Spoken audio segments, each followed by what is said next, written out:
Hey guys, Frontwoods Farmer, welcome back to the channel. If you're not subscribed, hit the subscribe button if you like homesteading, farming videos. Right now we're building a blacksmith shed. It's more like a blacksmith building slash machine shop. We got some old lathes we're buying. We got old anvils. I got a couple blacksmith videos up, not too much because we got all the materials to build it. We got to clear out a piece of land, so we're going to build the blacksmithing shed and machine shop. And right now we're bringing home a national paper cutter. This machine's huge, and it's actually a really cool idea. I had a local, it's out of Ambridge, PA, a local lady, very nice lady from R&S Printing. She donated this machine to me, and we're going to use it on the channel. We're going to try to convert it to a press brake. It's a very important part of machine shops. They all have a heavy duty press brake. I don't know what the tonnage is going to be on this yet, but we're hoping it's going to be a pretty heavy duty piece of machinery. So yeah, stay tuned and keep watching. You'll like this episode.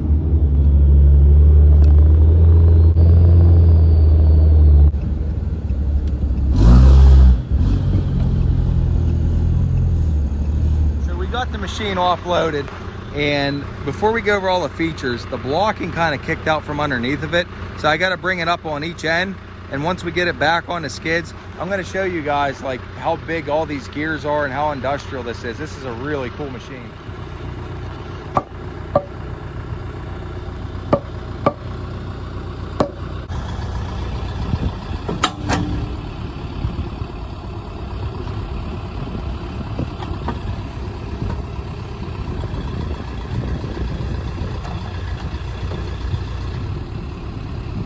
Off the other skid.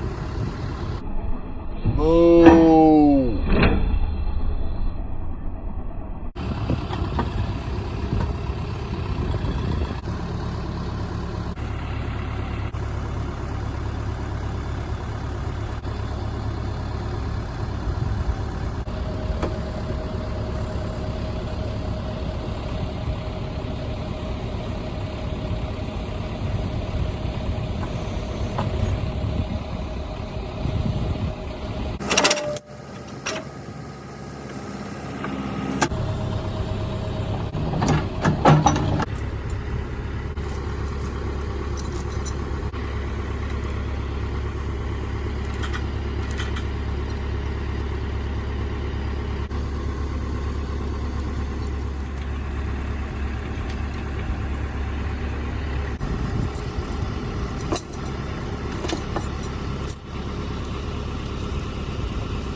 All right guys, sorry if the sun's in your eyes.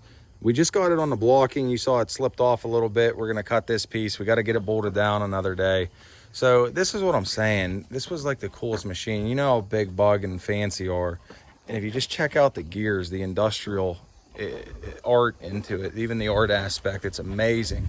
And so many of these machines were just scrapped and, forgotten. And it's a shame. I mean, look, that's American history. I mean, that was whenever our manufacturing and everything, we had pride in it. You couldn't afford this machine. Any printing company couldn't afford to build this machine today. I mean, look at this steel. Look how thick that steel is. There's the gears. Here, that's like a size 12. So this is an amazing piece of machinery. And I did find out a couple things. I'm wondering if this national we're going to research is the same company as the typewriters, the cash registers. Remember all the old glass top cash registers? They were Nationals. I actually have one. We'll go in the morning and look at it. It says something McLaughlin Company, Boston, Massachusetts, USA. So my plans are is to make dies for this. This is a paper shear. So this shear to make some dies so we can make it for a press. You know, we could bend metal, press, whatever we want to do. It's ran off of 220, I believe. I don't think it's 3-phase. If it is, we'll have to buy a converter. It's not a big deal. I was fooling with it a little bit. It's going to take some learning. It's definitely going to be a learning curve. So this I've learned is the clutch system. When you move that, it moves the clutch in and out. You know, I'm assuming that's disengaged because there's a lock for disengage, so you can't move it. You have to pull it out, and then watch, pull it out, push to engage, and pull it back to disengage. Pretty easy. Stop playing so rough, guys. All right, and this I found really cool. So what this does is there's a little magnifying glass. Now this is what I call pride. Little magnifying glass. Here's your inches. This is how they used it. They would turn this one way or the other, and that'll adjust that back there, and it turns that band, and that's actually your gauge.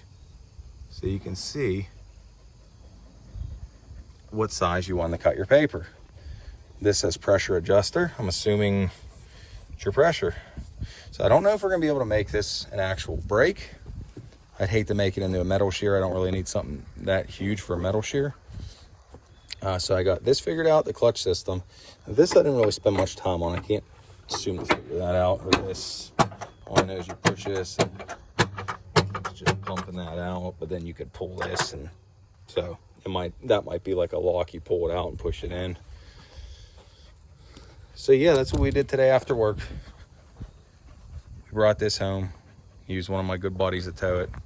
We were gonna bring down the backhoe, the trailer. It was in a tight alley, so we made it a lot easier. Give my buddy a little work.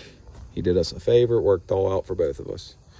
All right, I'm gonna get this wrapped up. Oh, well, before I leave, let's go in the barn and we'll check out my National cash register. Oh, and the same place I got our Logan lathe.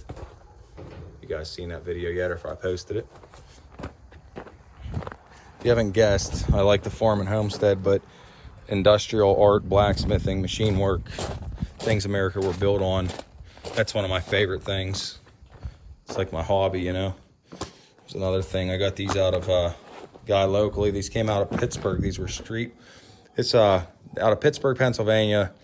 They tore down a bridge down in the city, and these held the lamps on the bridge. So I got these bases and I repurposed them, and we put our big farm vise on here, and I wanted to go with like a cool retro look, so I did all these funny welding. I just made strapping for it, and then these nuts to adjust it down, but it ain't going nowhere. We use 70-18 rod. See, there's a little adjuster that actually pushes the vise into each other and locks it in. I thought it was really cool. But it's not a small vise, as you can see. My hands are big hands, and it's a big vise. It's what you need when you work with things like that. So yeah, here's the National cash register, so you know what I'm talking about. You know, and that's what they look like. Again, if you look down here, it's when they had pride in what they were building in America. And you couldn't, the cash register today, if you were trying to steal that back in the day loaded with coins and money, you needed 2-3 guys. You ain't stealing that and throwing that in the back of your car. Industrial table, got off a friend, lowers and raises. You just can't buy things like this anymore, and everybody's trying to buy new. When you could buy things like this new, that's probably $4,000 or $5,000. I mean, that table is unreal. All right, guys, it's getting late. I got to get things wrapped up. I got to feed Miss Fancy, feed Bugger, third meal of the day, get the chickens done, and work on a few other things, spend some time with family, and that's most important. So again, if you're not subscribed, hit the subscribe button. See you next time.